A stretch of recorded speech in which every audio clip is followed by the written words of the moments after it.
میں تو مومن کی مدد ضرور کرتا ہوں بول کے اللہ تعالیٰ بولا. تو اب جتنے بھی فلسطین میں ہیں، سیریا میں ہیں، ہمارے اس ملک ہندوستان میں جتنے بھی مسلمان ہیں، ہم سب اپنے آپ کو مومن بولتے، مسلمان بولتے. اللہ تعالیٰ تو قرآن میں بولا میں تمہاری مدد کرتا ہوں، لیکن مدد تو نہیں آ رہی. کیوں؟ سمجھ میں آ گئی بات؟ اللہ کا کلام جھوٹا تو نہیں ہوتا. اللہ بولا کہ میں مومنوں کی مدد ضرور کرتا ہوں، لیکن آج وہ مدد نظر نہیں آ رہی. اور ہر مسلمان دعائیں کر رہا. آپ لوگوں نے بھی دعائیں کی ہوگی، ہر مسجد میں دعائیں ہو رہی ہے، اور ہر جگہ ریلیاں بھی نکل رہی ہیں. ہمارے ہندوستان میں نہیں بلکہ دنیا کے ہر کونے میں، بلکہ مسجد حرم میں، مسجد نبوی میں بھی رو رو کے ان کے لیے دعائیں کی جا رہی ہیں. اس کے باوجود بھی پھر اللہ کی مدد کیوں نہیں آ رہی ہے؟ یہ سوال ہے. اللہ کی مدد کب آتی؟ اللہ کی مدد کیسے آتی؟ یہ مسئلے کیسے حل ہوں گے؟ مسلمانوں کو پھر وہ عزت کیسے ملے گی؟ اللہ تعالیٰ کی رحمت ہمارے اوپر کب نازل ہوتی؟ ایک حل بتایا اللہ تعالیٰ، بہترین حل. وعد اللہ الذین آمنوا منکم وعملوا الصالحات لیستخلفنہم فی الارض کما استخلف الذین من قبلہم ولایمکنن لہم دینہم الذی ارتضی لہم. تم میں سے ان لوگوں سے جو ایمان لائے ہیں اور نیک اعمال کیے ہیں، اللہ تعالیٰ وعدہ فرما چکا. اللہ تعالیٰ کا وعدہ ہے، وعدہ کر رہا اللہ. ہمارے جیسا جھوٹا نہیں ہوتا، جھوٹے وعدے جو ہم کرتے نا ویسا نہیں. اللہ کا وعدہ سچا ہوتا. قرآن میں سورہ نور آیت نمبر 55 اللہ وعدہ کر رہا. کس سے؟ مومنوں سے. جو بھی تم کلمہ پڑھنے والے ہیں نا، جو بھی تم اپنے آپ کو مسلمان بول رہے نا، تمہارے سے اللہ تعالیٰ کا وعدہ ہے. کیا وعدہ ہے؟ جو ایمان لائے اور نیک اعمال کرے، ان سے اللہ تعالیٰ کا وعدہ ہے. اللہ تعالیٰ کیا وعدہ کر رہا؟ کہ انہیں ضرور زمین میں خلیفہ بنا دے گا. پوری زمین میں خلیفہ، حکمران تم ہوں گے بولا. اس زمین میں صحابہ کے زمانے میں آدھی زمین پہ حکمران مسلمان تھے. آج جتنا بھی اسرائیل دکھ رہا ہے، فلسطین جتنا بھی دکھ رہا ہے، پورا کس کے ہاتھوں میں تھا؟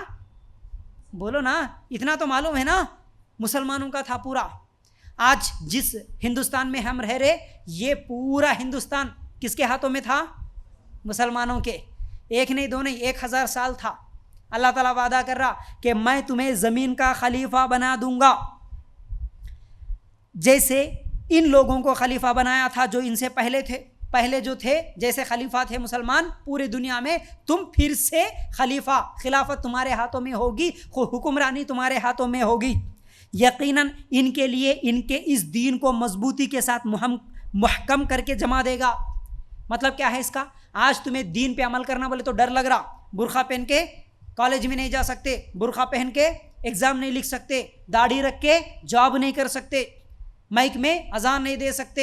ایسے جتنے بھی آج تمہارے کو ڈر ڈر کے رہنا پڑ رہا نا، اللہ تعالیٰ بول رہا تم دین پہ مضبوطی سے عمل کر سکتے. دین پہ عمل کرتے ہوئے تمہیں کوئی ڈر نہیں ہوگا.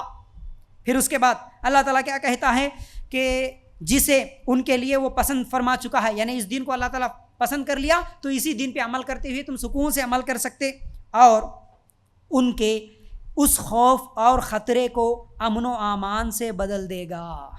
کتنی بڑی نعمت. تمہارے کو آج ڈر ہے نا، کس کس سے ڈر ہے؟ وہ پارٹی آئے تو ڈر، یہ دشمن آئے تو ڈر، یہاں ڈر وہاں ڈر، دنیا میں ڈر ڈر کے جی رہے نا. تمہارے ڈر کو ختم کر کے امن و امان، چین، سکون، شانتی کی زندگی اللہ تعالیٰ تمہارے کو دینے کا وعدہ کر رہا. وعدہ 3 وعدے ہیں اس آیت میں. زمین کا خلیفہ تمہارے کو اللہ تعالیٰ بناتا ہوں بول رہا. دین پہ عمل کرتے ہوئے سکون کی زندگی گزار سکتے ہیں. تیسرا، چین و سکون کے ساتھ بغیر ڈر کے تم زندگیاں گزار سکتے. کب اللہ تعالیٰ کا یہ وعدہ ہے. اس کے بعد اللہ تعالیٰ کہتا ہے کیا وہ میری عبادت کریں گے، میرے ساتھ کسی کو شریک نہیں ٹھہرائیں گے، اس کے بعد بھی جو لوگ ناشکری اور کفر کرے یقیناً وہ فاسق ہے. بس تم یہ ایک کام کر لو، 3 وعدے اللہ تعالیٰ کے تمہارے ہاتھوں میں. تمہاری پوری پریشانیوں کا حل، تمہاری مصیبتیں، پریشانیاں، تکلیفیں، ظلم، زیادتی، ان تمام چیزوں کا حل، پوری دنیا تمہارے ہاتھوں میں حکمرانی رہے گی. سب کچھ امن و امان، چین، سکون، چیخنے چلانے، ریلیاں نکالنے کچھ بھی ضرورت نہیں ہے. بس ایک کام کر لو، ایک. اور وہ ایک کام آج کرنے کے لیے مسلمان تیار نہیں ہے. اس ایک کام کی طرف بولنے کے لیے بھی مسلمان تیار نہیں ہے. آج کتنے لوگ ہیں یہ بات ڈنکے کی چوٹ پہ بول رہے ہیں، بھائی ہمارے مسئلے کا حل یہاں ہے، یہ کرو یہ کرو یہ کرو. کیا کرنا ہے؟ تم ایک اللہ کی عبادت کرو، اس کے ساتھ کسی کو پارٹنر مت بناؤ. بس ختم. ایک اللہ کے سامنے جھکو تو پھر کسی دوسرے کے سامنے مت جھکو، مردوں کے سامنے مت جھکو، درگاہوں کے سامنے مت جھکو، تعویذ، نیمبو، ناریل، گنڈے، یہ جو چیزیں بھی ہو رہی ہے یہ تمام چیزیں چھوڑو، شرک کو چھوڑ دو، بس ایک اللہ کی عبادت کرو، اس ایک اللہ کے ساتھ کسی کو پارٹنر مت بناؤ، شرک کو ختم کر دو، اللہ تعالیٰ کی مدد ضرور آئے گی تمہارے اوپر۔ پھر اس کے بعد اللہ تعالیٰ کہتا ہے اس کے بعد والی آیت میں، نماز کی پابندی کرو، زکوٰۃ ادا کرو، اللہ اور اس کے رسول کی فرمانبرداری کرتے رہو تاکہ تم پر رحم کیا جائے۔ حل سورہ نور آیت نمبر 55 56۔ بس تمہارے اوپر اللہ رحم کرنے تیار ہے، اللہ تعالیٰ رحم کرے گا تمہارے اوپر، تمہارے ظلم کو ختم کرے گا، چین و سکون کی زندگی تم گزار سکتے۔ شرک کو ختم کرو پہلے، اس کے بعد نماز کی پابندی کرو، بول رہا اللہ تعالیٰ۔ کتنے ٹائم کی نماز؟ بولو جی، کتنے دن میں؟ 5 دن میں 5 تو نہیں نا، 8 دن میں 1 تو نہیں نا، 5 ٹائم کی نماز کی پابندی کرو، زکوٰۃ چراؤ مت، زکوٰۃ کے چور مت بنو، پھر اللہ رسول کی فرمانبرداری کرو، اللہ کا طریقہ، اللہ کے رسول کے طریقے کو فالو کرو، اماں کا طریقہ، باوا کا طریقہ، نانی کا طریقہ، پھپھو کا طریقہ، خالہ کا طریقہ بول کے رسماں رواجاں، ناچ گانا، یہ سب چھوڑو، اللہ اور اس کے رسول کے طریقے کو فالو کرو۔ کیا کر رہا اللہ تعالیٰ؟ تم پر رحم کرتا ہوں بول رہا۔ اللہ کا وعدہ ہے، یہ وعدہ، اللہ تمہارے اوپر رحم کرے گا، تمہاری حکمرانی رہے گی پوری دنیا میں، تمہارے اوپر ظلم ختم ہو جائے گا، چین و سکون، امن کی زندگی گزار سکتے، خوشی کی زندگی گزار سکتے۔ صرف یہ کام کرنا ہے، لیکن یہ کام کرنے کے لیے ہم تیار نہیں، ہم درگاہوں کے سامنے جا کے مانگنے والے ہیں، مردوں کو جا کے لپٹنے والے، خبروں کو جا کے خبروں کی مٹی چاٹنے والے، نیاز فاتحہ کرنے والے ہیں۔ اللہ رحم کرتا تمہارے اوپر، کتنی خطرناک بات ہے یہ۔ اللہ رحم کب کرے گا بھائی؟ اللہ تعالیٰ بول دیا نا، چھوٹے چھوٹے گناہ تمہارے ہو رہے تو ٹھیک ہے میں معاف کرتا ہوں بول رہا، ٹھیک ہے کبھی نماز نہیں پڑھے، ٹھیک ہے کبھی کوئی جھوٹ بول دیے، ٹھیک ہے کبھی کوئی غیبت نکل گئی، ہو گیا، غلطی ہو گئی، چھوٹے چھوٹے گناہ میں معاف کرتا ہوں، لیکن سب سے بڑا گناہ ہے، اس گناہ کو میں نہیں معاف کرتا ہوں بولا اللہ تعالیٰ، وہ گناہ ہے شرک۔ اگر بیوی اس کے شوہر کی اگر کبھی کپڑے استری نہیں کری، کبھی سالن میں نمک زیادہ ڈال دی، کبھی کھانا گلا دی، کچھ بھی ہو گئے، چھوٹے چھوٹے غلطیاں ہیں، کبھی بات نہیں مانی، کبھی اونچی آواز میں بات کری، شوہر طلاق دیتا کیا جی؟ نہیں دیتا، معاف کر دیتا، غصہ کرتا، 1 2 بات بولتا، ٹھیک ہے، لیکن اگر وہی بیوی اس کے شوہر کو جو مقام دینا، کسی غیر مرد کو اگر وہ مقام دیے تو کیا شوہر معاف کریں گا؟ یہ مقام ہے، مقام اللہ کا مقام ہے کہ اسی ایک کے آگے سجدہ کیا جائے، اسی ایک کے آگے رکوع کیا جائے، اسی ایک سے مانگا جائے۔ تم اس ایک کو چھوڑ کر مردوں کے سامنے مانگنے والے بن گئے، مردوں کے سامنے جھکنے والے بن گئے۔ اللہ تعالیٰ معاف کرتا، پھر اس غلطی کو مرو اب اسی طرح، پٹو اب اسی طرح۔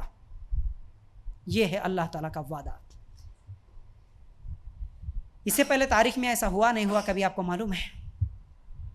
اللہ تعالیٰ ہی مدد کرا، باقی ہمارے اسلحے نہیں ہیں، ہمارے پاس مشینہ نہیں ہیں، اتنے بم نہیں ہیں، اتنے پیسے نہیں ہیں، کہیں نہیں، بہت ہے۔ 57 کنٹریز مسلمانوں کے، یہودیوں کا صرف ایک ملک ہے اسرائیل۔ میں بولا پچھلے ہفتے بھی، یہودی پورے 1.5 کروڑ ہے آج، خالی 1.5 کروڑ تقریباً، زیادہ کم۔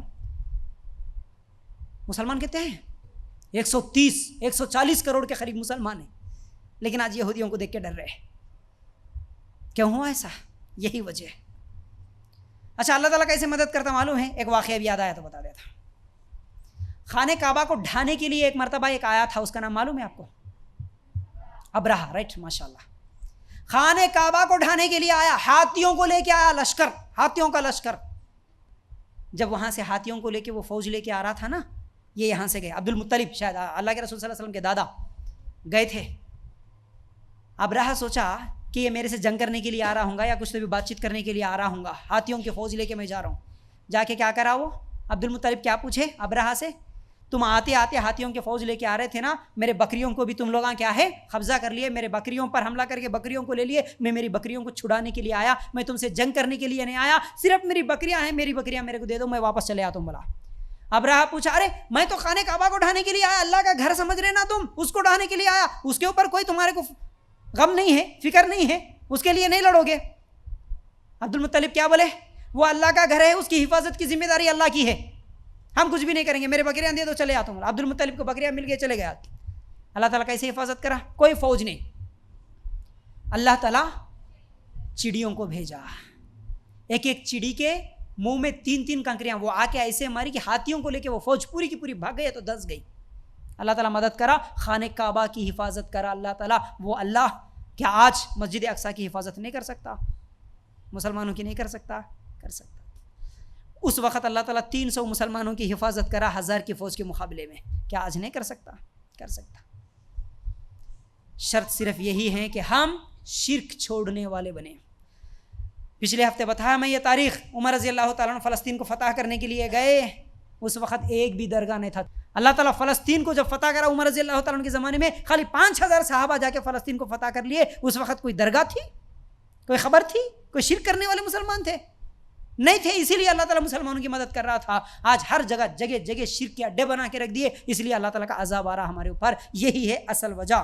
تو بہرحال یہ سب پریشانیاں، یہ سب تکلیفیں دیکھنے کے بعد بھی، اتنی باتیں سننے کے بعد بھی، اور ایسی باتیں کئی جگہ کئی مسجدوں میں سننے کے بعد بھی مسلمان سدھرنے کی کوئی کوشش کر رہا نہیں، بے فکر ہے. ابھی بھی اتنے حالات برے بن رہے، اس کے باوجود بھی کم از کم فجر کی نماز پابندی کے ساتھ پڑھوں گا، 5 ٹائم کی نماز پابندی کے ساتھ پڑھوں گا بولنے والے مسلمان ہیں جی آج. ابھی بھی بے فکر ہے. ارے کہاں جی، وہاں ہے یو پی میں ہو رہا ہوں گا ظلم، ہونے دو. وہ بلقیس بانو یو پی کی ہے، وہاں پر اس کے اوپر ہوا ظلم، بھائی میرے اوپر تھوڑی ہوا. عورتیں آج بے فکر ہے. آئیں گا نا وہ ہمارے اوپر آ کے ہمارے ساتھ جب حرکتیں کریں گا، جب روئیں گے ہم، جب چیخیں گے ہم، جب چلائیں گے، اس سے پہلے بدلیں گے. بولے سب ڈر کسی کو ہے؟ آج بھی وہی رسمیں کرتے ہوئے، کافروں کے نخالی کرتے ہوئے، کافروں کے طریقے پہ ہم لوگوں کو خوشی. بدلنے کی، سدھرنے کی کسی کو فکر نہیں رہی. تو پھر اللہ کا عذاب آتے جا رہا، قریب آتے جا رہا. آج جو فلسطین غزہ کے حالات ہیں نا، وہ ہندوستان کے بھی ہونے والے ہیں. یاد رکھو آنے والے دنوں میں حالات اسی طرف جا رہے ہیں، نظر آ رہا ہے. ایسا ہی ہندوستان کی بھی وہی حالت ہوگی پھر. جب کیا کریں گے؟